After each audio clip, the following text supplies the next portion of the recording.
오늘은 우리 생활과 직접적으로 연관이 돼 있는 원자재들의 동향을 살펴보겠습니다. 먼저 금부터 살펴보겠습니다.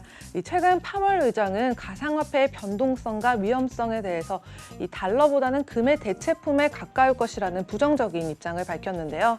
지난해 금이 장기적으로는 3,000달러까지 오를 수도 있다는 전망과는 다르게 현재는 1,700달러 선에서 횡보세를 보이고 있는 상황입니다.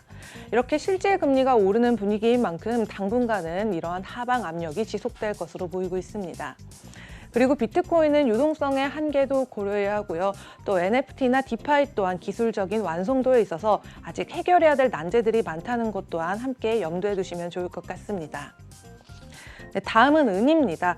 은 가격은 올해 2월 초만에 레딧의 월스트리트배츠 토론방에서 은 매수를 주장하는 실버스퀴즈라는 문구들이 올라오면서 30달러 선이라는 8년 만에 최고치를 기록하기도 했는데요. 현재 트로이 온스당 25달러 선으로 전장 대비 3% 가까이 상승하는 모습을 보였었습니다.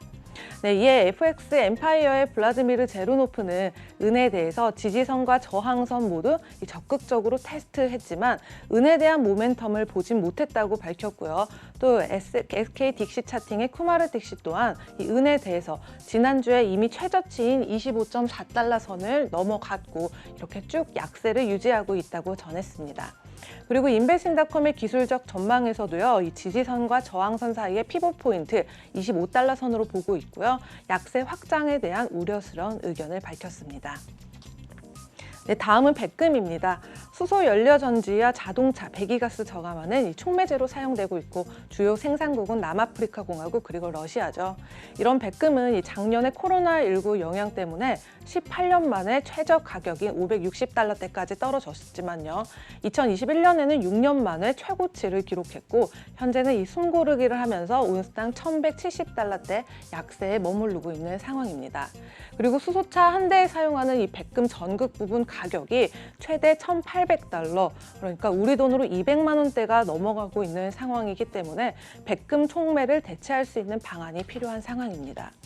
그리고 이 백금을 대체할 수 있는 촉매제로 거론되고 있는 팔라듐도 함께 살펴보겠는데요. 팔라듐은 10년 연속 공급이 부족했었습니다.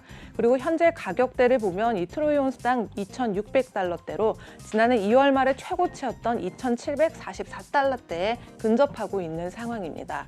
그리고 현재 이 백금보다 1,400달러 정도 비싼 가격을 보이고 있습니다.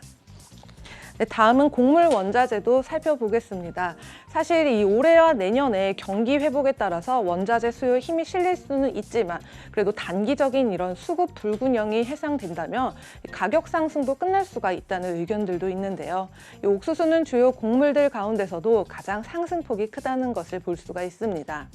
우선 그 첫 번째 이유는요, 이 브라질을 포함한 남미 생산국들이 라니냐 등의 이상 기후 때문에 생산량이 줄어들었고 우크라이나 등에도 이 수출 물량이 감소했고요.